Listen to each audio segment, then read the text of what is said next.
plaisir irremplaçable. Il y a des tas de moyens de réduire le cancer. L'un d'eux serait de combattre l'obésité. L'obésité est le pire facteur de risque de cancer. L'une des choses que je conseille, c'est de réduire l'apport en sucre. Le métabolisme est lié à beaucoup de facteurs et l'obésité en fait partie. Et la pire chose, par exemple aux États-Unis, c'est cette obésité omniprésente, parce que les gens ne mangent pas selon les besoins de leur corps. On pourrait réduire la quantité de cancer dans le monde si les gens consommaient plus de fibres, moins de sucre, moins de mauvaise graisse. Le cancer n'est-il alors qu'une question d'alimentation? Ce serait trop simple, car l'alimentation de nos cellules ne se limite pas à ce que nous mangeons. Leur métabolisme obéit à d'autres facteurs. Pour le cancer de l'adulte, très fréquemment, il y a une phase inflammatoire. Alors ça s'appelle l'alcoolisme, qui vous donne une hépatite, le foie qui grossit, une cirrhose, le cancer du foie. Le tabagisme chronique, comme si j'allais fumer, qui donne la bronchite chronique, la toux et le cancer du poumon. Il y a cette séquence que l'on retrouve pratiquement tout le temps, qui est inflammation, fibrose, cancer. La cellule, si elle survit, elle est gorgée de nourriture. Et l'inflammation, c'est un changement du métabolisme par une entrée violente et massive de nourriture qui arrive pour la cellule. Et ça, eh ben, la cellule, elle ne le vit pas toujours très bien, parce que souvent il y a une partie des cellules qui meurent, et celles qui sont violemment gorgées de nourriture, elles vont changer de mode de vie, et elles vont se mettre à proliférer. Le métabolisme est très sensible aux changements. Il peut détecter les changements dans le régime alimentaire, dans l'environnement et même parfois dans le mode de vie. Si on a les mêmes gènes depuis 10 000 ans et que ce qui change, c'est le régime alimentaire, l'environnement et les habitudes de vie,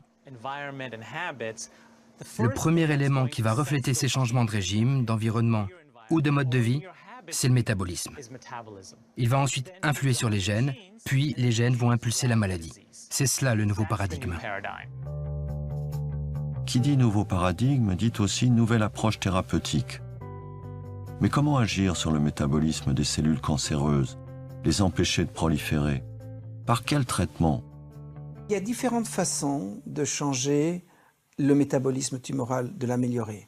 Il y a les voies de régime, c'est-à-dire vous diminuez la quantité de glucose que vous mangez, vous diminuez la quantité de nourriture en général. C'est une voie. Elle est somme toute très peu testée. Beaucoup de gens le font, mais il n'y a pratiquement pas d'essai classique au carré tel que les scientifiques l'aiment bien. L'autre façon, c'est de jouer sur les médicaments qui rentrent là-dedans, dans ces circuits-là. C'est l'attitude que nous, on a préférée parce qu'elle est beaucoup plus facilement étudiable. Le professeur Navdeep Chandel est convaincu que des molécules déjà connues et prescrites dans d'autres indications pourraient s'avérer efficaces contre le cancer. Une centaine de médicaments pourraient d'ores et déjà être utilisés, car ils auraient un effet sur la capacité des cellules à dégrader le glucose. Ces 15 dernières années, les épidémiologistes ont remarqué que les patients sous metformine étaient moins touchés par le cancer. Cela a incité les chercheurs à tester la metformine en tant qu'agent anticancéreux. On l'a donc injecté à des souris qu'on utilise comme cobayes dans la recherche contre le cancer. Et on a découvert que différents cancers, comme le cancer du côlon, le cancer du poumon, le cancer du pancréas, devenaient moins fréquents quand on administrait la metformine aux souris.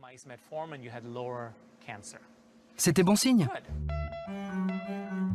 La metformine est un antidiabétique commercialisé depuis la fin des années 60. En quoi pourrait-elle contribuer à lutter contre le cancer? Sa principale action est de faire baisser la production de glucose dans le foie, glucose dont les cellules cancéreuses sont particulièrement friandes. La metformine aurait donc en quelque sorte pour action de leur couper les vivres, les empêchant de proliférer. Nous avons observé sur 10 souris que la metformine réduisait la tumeur de 75%. Ça n'est pas rien.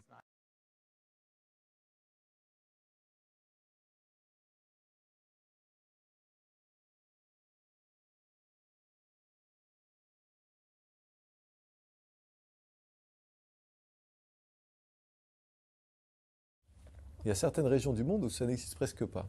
En particulier des régions entières de Chine où il n'y a pas de cancer du sein. Ce qui est très étonnant quand on voit l'incroyable prévalence du cancer du sein en Occident. Il y a certaines régions où il n'y a pas de cancer de la prostate du tout, alors qu'aujourd'hui ça concerne énormément d'hommes dans nos sociétés. Donc que se passe-t-il ?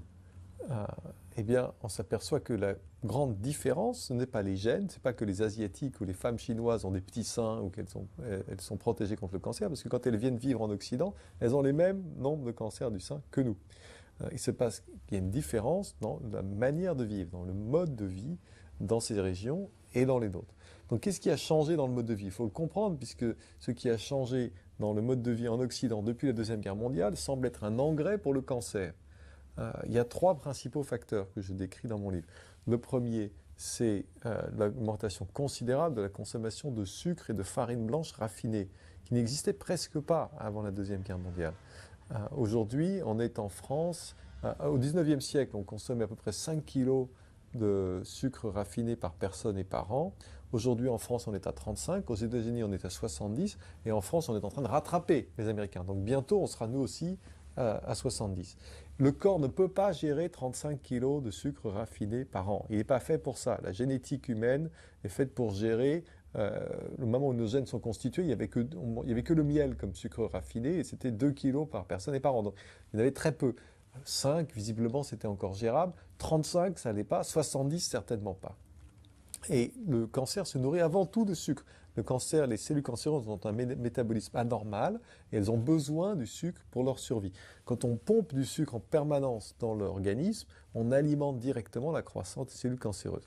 En plus de ça, le sucre crée de l'inflammation dans le corps et le cancer a besoin de l'inflammation non seulement pour grandir, se multiplier, mais pour envahir les tissus avoisinants et se répandre dans l'organisme. Il a besoin de cette inflammation qui est alimentée directement par le sucre.